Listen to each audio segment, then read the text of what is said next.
Umat yang dikasihi oleh Tuhan, mari kita berdoa. Kami mengaminkan sabda Kristus yang mengatakan bahwa manusia hidup bukan saja dari roti yang dimakan setiap hari, tetapi manusia membutuhkan firman yang keluar dari mulut Allah. Karena itu kuduskan dan urapilah setiap pelayan-Mu yang akan mewartakan sabda kebenaran firman-Mu. Sehingga apa yang didengarkan dan diperdengarkan sungguh dan benar menjadi firman Tuhan yang kudus. Teristimewa bagi hamba-Mu yang akan berjalan bersama dengan umat-Mu merenungkan firman ini. Sehingga kami tidak hanya berhenti menjadi pendengar firman yang setia, melainkan dengan setia dan dengan tekun serta percaya untuk melakukan firman itu dalam sepanjang kehidupan yang masih Tuhan berikan kepada kami. Kami tahu semua ini dapat terjadi hanya dalam tuntunan dan penyertaan Roh Kudus yang akan memampukan kami untuk menemukan kebenaran di dalamnya. Kami mengarahkan diri kami, membuka hati kami lebar-lebar, supaya di dalam kebenaran-Mu yang akan Engkau nyatakan, kami percaya. Di dalam nama Sang Firman yang hidup Tuhan kami Yesus Kristus, kami berdoa. Amin.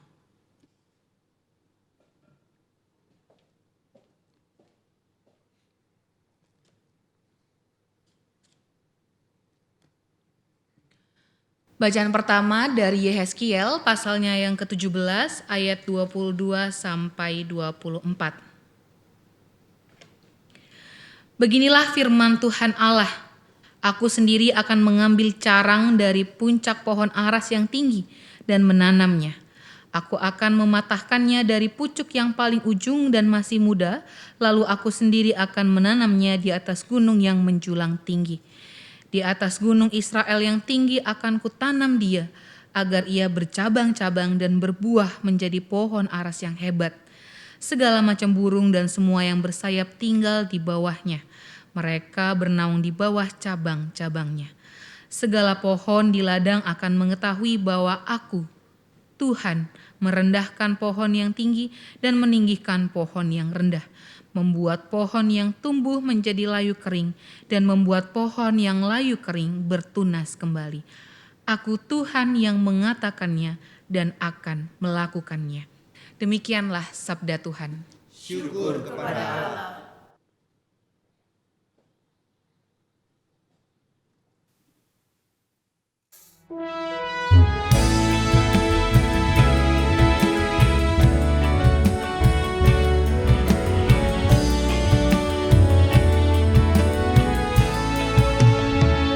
Adalah baik bersyukur kepada Tuhan dan bermazmur bagi-Mu yang maha tinggi, untuk beritakan kasih setia-Mu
Bacaan kedua dari surat 2 Korintus pasalnya yang kelima ayat 6 sampai 17.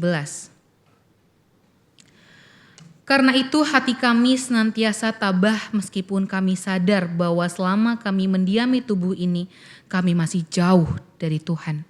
Sebab hidup kami ini adalah hidup berdasarkan iman, bukan berdasarkan apa yang kelihatan.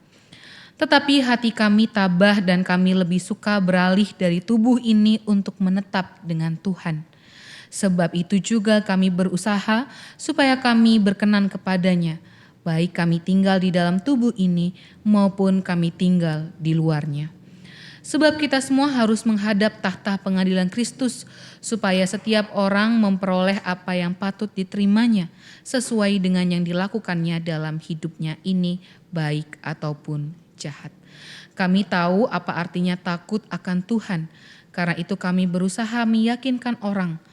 Allah mengenal kami dan aku harap kamu juga mengenal kami menurut penilaian hati nuranimu. Dengan ini kami tidak berusaha memuji-muji diri kami sekali lagi kepadamu, tetapi kami mau memberi kesempatan kepada kamu untuk memegahkan kami, supaya kamu dapat menghadapi orang-orang yang bermegah karena hal-hal lahiriah dan bukan batiniah. Sebab jika kami tidak menguasai diri, hal itu demi Allah, dan jika kami menguasai diri, hal itu demi kamu. Sebab kasih Kristus menguasai kami, karena kami telah mengerti bahwa jika satu orang sudah mati untuk semua orang, mereka semua sudah mati. Kristus telah mati untuk semua orang, supaya mereka yang hidup tidak lagi hidup untuk dirinya sendiri, tetapi untuk Dia yang telah mati dan telah dibangkitkan untuk mereka. Sebab itu, kami tidak lagi menilai seorang pun juga menurut ukuran manusia. Jika kami pernah menilai Kristus menurut ukuran manusia, sekarang kami tidak lagi menilainya demikian. Jadi, siapa yang ada di dalam Kristus, ia adalah ciptaan baru. Yang lama sudah berlalu, sesungguhnya yang baru sudah datang. Demikianlah sabda Tuhan. Syukur kepada Allah.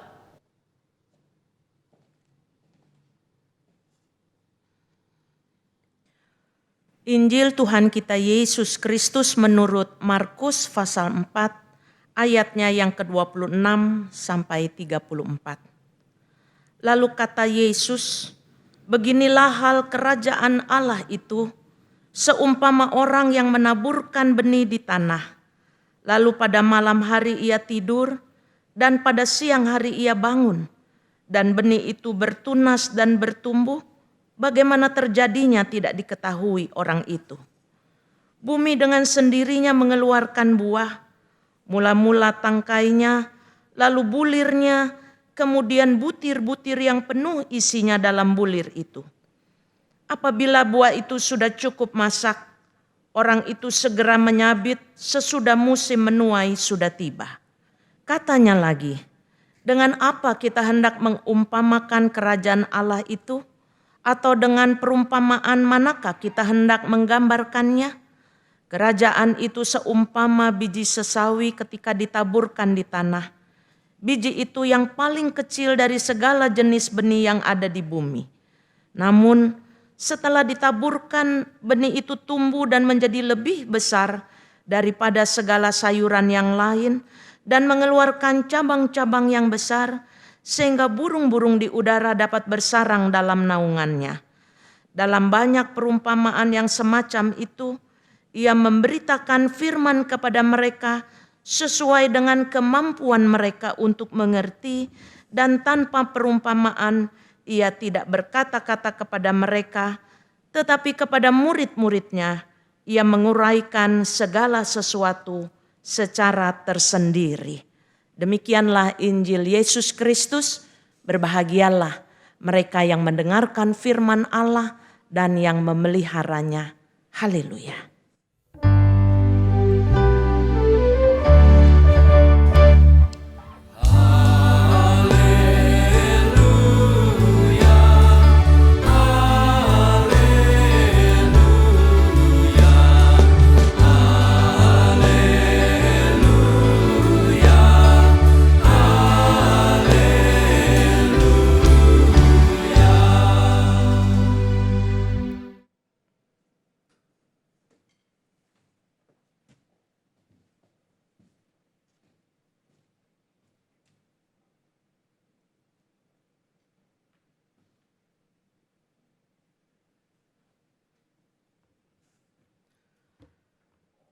Shalom umat yang dikasih oleh Tuhan. Senang hari ini kita bersama-sama kembali diperdengarkan akan firman Tuhan dengan tema kesetiaan bertumbuh setiap hari. Saudara-saudara yang saya kasihi, saya ingin membagikan sebuah percakapan yang terjadi dalam diri seorang ibu dan saya.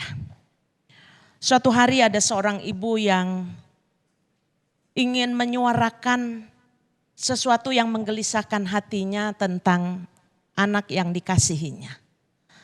Dia bangga mengatakan anaknya adalah seorang yang mendapatkan pujian ketika lulus dari S2-nya. Jadi anaknya sudah S2 studinya. Tapi yang menggelisahkan dia adalah dalam 1 tahun terakhir, anaknya ini sudah 3 kali pindah pekerjaan. Anda bisa bayangkan, 12 bulan, 3 kali pindah pekerjaan berarti 1 pekerjaan dikerjakannya dalam 4 bulan di tempat yang sama. Lalu ibu itu mengatakan, beda ya dengan kondisi ketika biasa kalau orang tua suka bicaranya dulu, ya. Dulu ketika kami masih muda dan bekerja. Nah, ada satu nilai yang dipegang oleh ibu itu adalah saya ingin anak saya punya ketekunan. Menekuni pekerjaan yang mungkin baginya, mungkin dia tahu tetapi membutuhkan pengalaman. Sebab saya yakin ketekunan itu akan menghasilkan kesetiaan. Mendengar percakapan itu saya menangkap ada satu hal yang penting bagi ibu itu adalah soal setia. Nah saudara-saudara, hari ini tema kita bicara soal kesetiaan. Kesetiaan atau kata setia. Dalam bahasa Yunani dipakai kata pistis. Dan ini satu rumpun, artinya sama dengan kata iman. Jadi kata setia padanannya dalam bahasa Yunani itu dipakai kata pistis, iman. Nah saudara-saudara, ketika kita bicara soal kesetiaan, maka inilah tantangan kita hari ini. Sebab di era digitalisasi, zaman di mana kita hidup saat ini, hidup ini penuh dengan banyak sekali kemudahan. Akses ada di mana-mana. Bahkan hari ini ketika kita ikut beribadah dalam program YKB secara online, ini adalah satu bentuk konkret dari kemudahan yang boleh kita alami, boleh kita terima dalam dunia digitalisasi dan kita gunakan untuk mewartakan sabda Allah. Saudaraku, era digitalisasi ini menjanjikan banyak kesuksesan yang dapat dengan mudah kita raih ketika kita memperoleh banyak fasilitas. Misalnya saja dunia perbankan. Sekarang ini terus terang saudara-saudara, saya sudah sedikit sekali memakai atau membawa uang cash. Mengapa? Karena cukup bawa handphone, ketinggalan dompet kita nggak pusing. Tapi ketinggalan handphone, ini bisa 7 keliling pusingnya. Dan di gereja juga amplop-amplop sudah mulai minimal untuk disebarkan.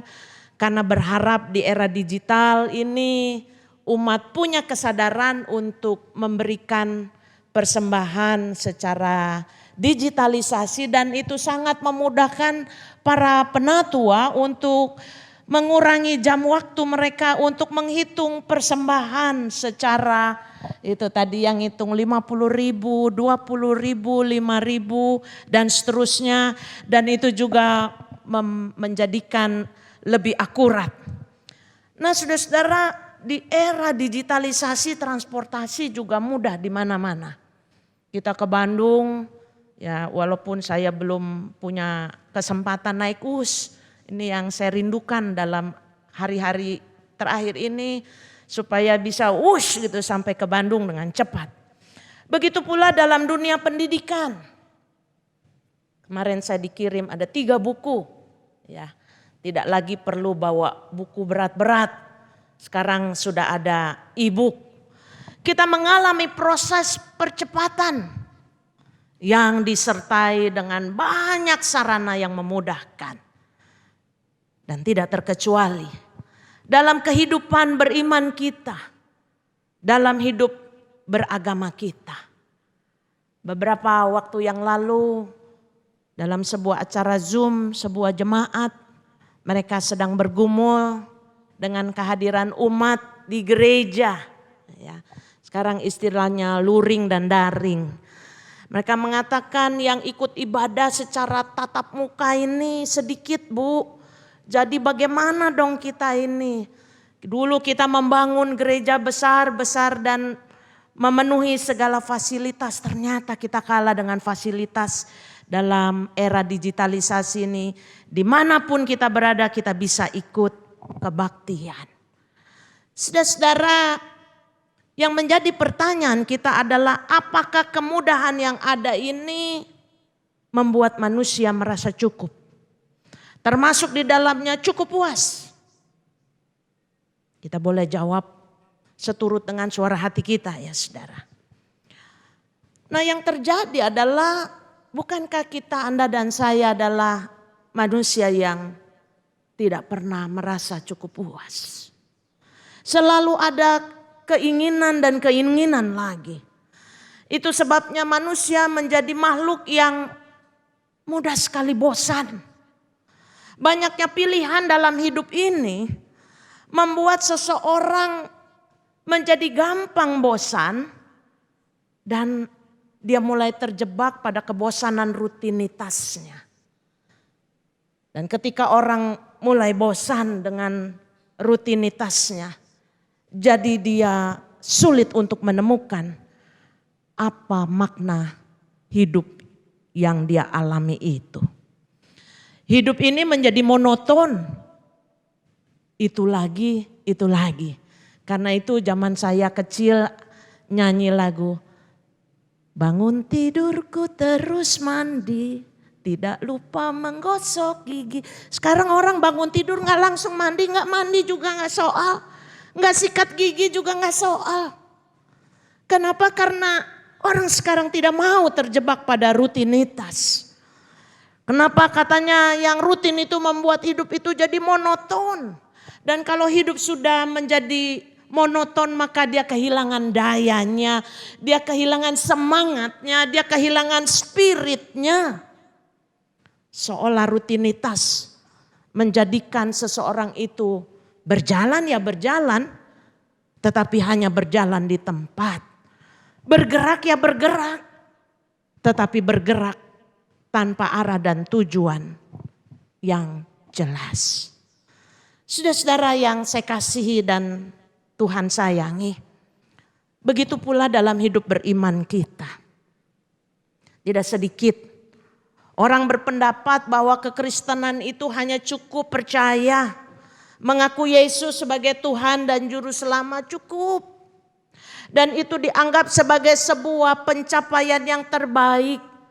Bukankah biasanya kita juga dalam hidup bergereja ketika anggota CD lalu kemudian mengucapkan pengakuan percayanya, atau ketika orang tua membawa anak-anaknya untuk dibaptiskan, atau mereka yang belum ikut dalam kegiatan aktivitas dan menyerahkan diri mereka untuk percaya. Dan biasanya ibadah itu begitu semarak, ada selebrasi. Tapi pertanyaannya apakah cukup sampai di situ? Seringkali orang merasa cukup ketika dia sudah menerima Yesus sebagai Tuhan dan Juru Selamat, dan itu menjadikan dia memperoleh pencapaian yang terbaik. Setelah itu mereka berpikir bahwa iman akan tumbuh dengan sendirinya. Enggak mengerjakan apa-apa juga enggak soal. Yang penting sudah punya tiket untuk masuk sorga. Saudara-saudara, hari ini kata kedua yang menjadi tema kita adalah bertumbuh. Bertumbuh adalah indikator kehidupan. Saya ingin menceritakan bagaimana pengalaman saya untuk merawat fisik saya yang akhir-akhir ini membutuhkan perhatian. Ketika medis mengatakan salah satu indikator kamu mengalami pertumbuhan, lihat kuku yang ada di jarimu. Seminggu berapa kali kamu gunting kuku? Lihat rambut kamu. Apakah rambutmu tumbuh? Malum belakang ini juga saya mulai mengalami kerontokan rambut. Ya, kerontokan rambut. Tapi medis mengatakan rontok 10 Tuhan tumbuhkan 20. Saudara-saudaraku yang dikasih oleh Tuhan, dia mengatakan itu tanda-tanda ada kehidupan. Jadi bertumbuh adalah indikator kehidupan. Natur dari hidup adalah bertumbuh. Coba tengok keseharian alam sekitar kita. Pohon-pohon yang mulai tumbuh. Ada waktu bertumbuh, ada waktu rontok. Namun bertumbuh saja tidak cukup.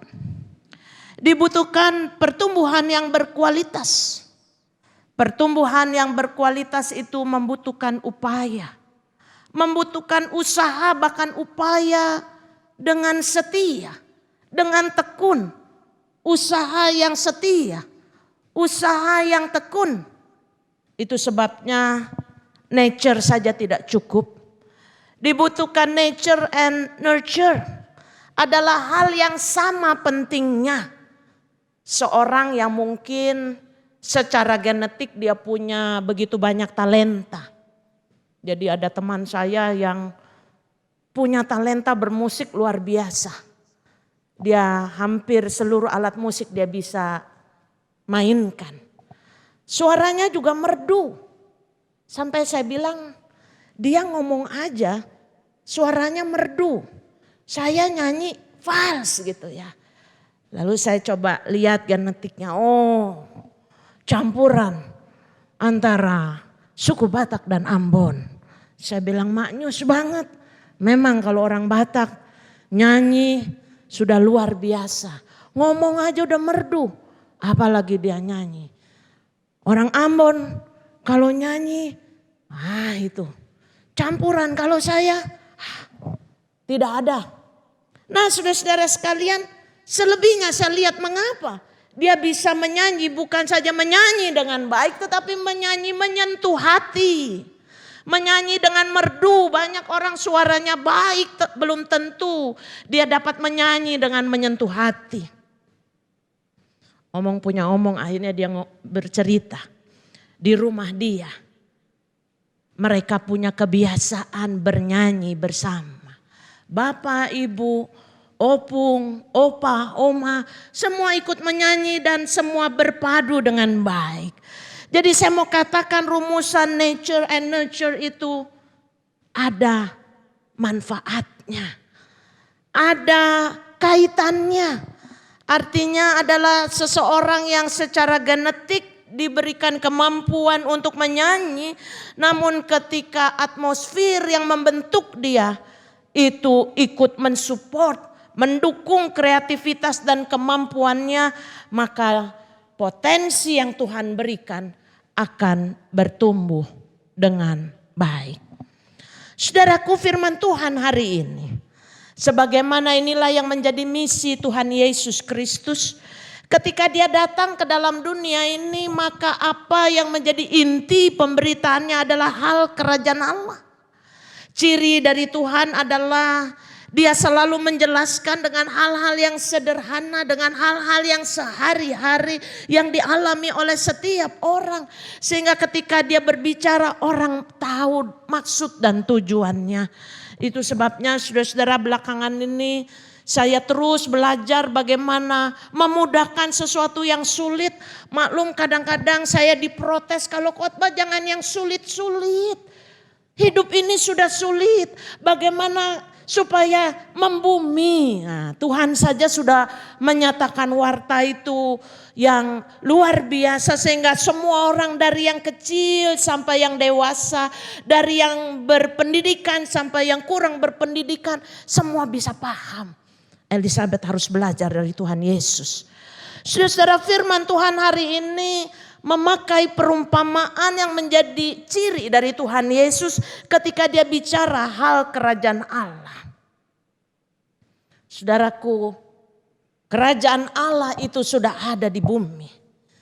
Pengajaran ini diperuntukkan pada semua orang, bukan saja kepada murid-muridnya yang khusus, tetapi kepada setiap pendengar pada waktu itu, dan itu artinya kepada Anda dan saya hari ini yang mendengarkan firman Tuhan. Yesus menyampaikan bahwa hal kerajaan Allah itu adalah sebuah realitas proses sejarah. Jadi artinya dalam proses ini ada keterlibatan manusia yang memainkan peranan penting untuk ikut dalam pemberitaan kerajaan Allah itu. Dalam hal ini seperti perumpamaan seorang penabur. Orang yang menaburkan benih adalah lambang dari Yesus sebagai pewarta sabda tentang kerajaan Allah yang kemudian ditafsirkan oleh gereja di kemudian hari sebagai para pemberita Injil. Saudara, ternyata bukan saja benih itu bukan saja digambarkan sebagai sabda Allah. Melainkan benih itu adalah setiap mereka yang mendengarkan sabda Allah. Karena selama ini mungkin kita berpikir bahwa benih itu adalah sabda Allah saja. Tetapi dikatakan bahwa benih itu juga adalah mereka yang mendengarkan sabda Allah. Nah, selama benih itu sedang berproses, seolah-olah sang penabur itu tidak lagi menjalankan fungsi dan perannya di dalam pertumbuhan benih itu. Seolah-olah sang penabur itu bersikap pasif. Saudara-saudaraku, digambarkan di situ. Namun benih itu tumbuh. Pertanyaan kita, kok ya bisa tumbuh? Ternyata benih itu tumbuh sesuai dengan irama alam. Proses itu berlangsung tanpa intervensi dari sang penabur. Saya jadi ingat ada satu buku yang dikarang oleh Profesor Yohanes Surya dengan judul Mestakung, Semesta Alam Mendukung. Jadi artinya di dalam alam kita ini, alam ikut mendukung. Dan kita tidak boleh belajar, tidak boleh tinggi hati. Kita harus belajar rendah hati. Bahwa tidak ada satupun di antara kita yang memegang peranan yang paling penting. Apalagi akhir-akhir ini banyak sekali dunia teologi bicara tentang ekoteologi. Bagaimana kerusakan-kerusakan alam itu terjadi karena manusia tidak melibatkan alam semesta ini untuk berperan dalam karya Allah. Dalam perumpamaan ini dikatakan bahwa benih ini tumbuh karena semesta alam ikut mendukung. Saudara-saudara, timbul pertanyaan. Kalau Yesus datang untuk mewartakan dan menyampaikan serta menghadirkan kerajaan Allah, mengapa ketika benih sabda itu ditaburkan seolah-olah dia bersikap pasif. Seolah-olah dia tidak melakukan sesuatu. Nah, disinilah dikatakan bahwa inilah waktunya benih itu untuk tumbuh di dalam semesta ini. Di dalam semua musim, di dalam semua peristiwa yang dialami. Dan itu terjadi setiap hari. Lalu mereka mengatakan, bukankah ada satu kemendesakan bahwa penegakan kerajaan Allah harus diikuti dengan penghakiman. Sehingga ketika ada benih-benih yang mungkin sudah tidak masuk dalam kerajaan Allah itu, maka dia akan dieliminasi. Namun di sini kita menemukan kebenaran firman Tuhan. Disinilah yang mau dikatakan ini adalah waktu anugerah. Waktu anugerah yang Tuhan berikan kepada setiap orang yang mendengarkan firman Allah dan mau melakukannya dan mengalami dari kebenaran firman itu. Maka di situ dikatakan setiap orang punya kesempatan yang sama untuk mengalami anugerah Allah. Jadi sikap pasif dari sang penabur menggambarkan bagaimana sikap Allah menegakkan kerajaan Allah. Selama benih itu tumbuh, Allah membiarkan seolah-olah tidak peduli tentang apa yang terjadi di bumi ini. Dan hal ini kelihatannya mengherankan para murid pada waktu itu. Dalam konteks waktu itu, semua orang yakin bahwa penegakan kerajaan Allah dimulai dalam penghakiman yang dimana pada waktunya dikatakan pada ayat berikutnya, apabila buah itu sudah cukup masak, orang itu segera menyabit sebab musim menuai sudah tiba. Ketika buah itu sudah tumbuh, di sanalah akan terjadi penghakiman untuk menegakkan kerajaan Allah yang sebenarnya dan yang sempurna. Saudara-saudaraku sekalian yang dikasih oleh Tuhan. Di dalam konteks ini kita belajar bagaimana kesetiaan bertumbuh setiap hari. Bertumbuh setiap hari membutuhkan waktu. Waktu tunggu bukanlah perkara mudah. Siapa yang mau menunggu ya saudara, kita lihat bagaimana akhir-akhir ini orang berlomba-lomba untuk menyampaikan akhir zaman, waktu tunggu seperti ini dan sebagainya. Lalu kemudian kalau kita ikut dalam antrian, banyak orang tidak sabar untuk menunggu. Disinilah kita belajar. Menunggu ternyata bukan perkara yang mudah. Apalagi kita di zaman yang serba cepat, membutuhkan kapasitas dan kompetensi yang efektif dengan tuntutan yang sangat tinggi. Banyak orang yang tidak sabar menunggu. Kalau saya bertemu dengan ibu-ibu muda, saya katakan, anak muda besar. Terang aja ibu enggak ikut ngurus. Kalau kita yang ngurus, kayaknya kita lihat anak kita kok enggak besar-besar ya. Enggak gede-gede ya. Begitu. Saudara-saudara, menunggu bukan waktu yang mudah. Tapi disinilah menjadi waktu bagi kita untuk mengasah kesetiaan kita. Bertumbuh setiap hari. Tuhan ingin kita tumbuh. Tuhan mau pertumbuhan kita bukan sekedar asal tumbuh. Tapi bertumbuh seturut dengan apa yang Dia inginkan. Dalam perumpamaan yang kedua, Yesus mengatakan, Dia tidak melihat dari yang kecil maupun yang besar. Tapi Tuhan menghargai prosesnya. Dia mengatakan biji yang paling kecil, yang terkecil dari segala jenis benih yang ada di bumi ini.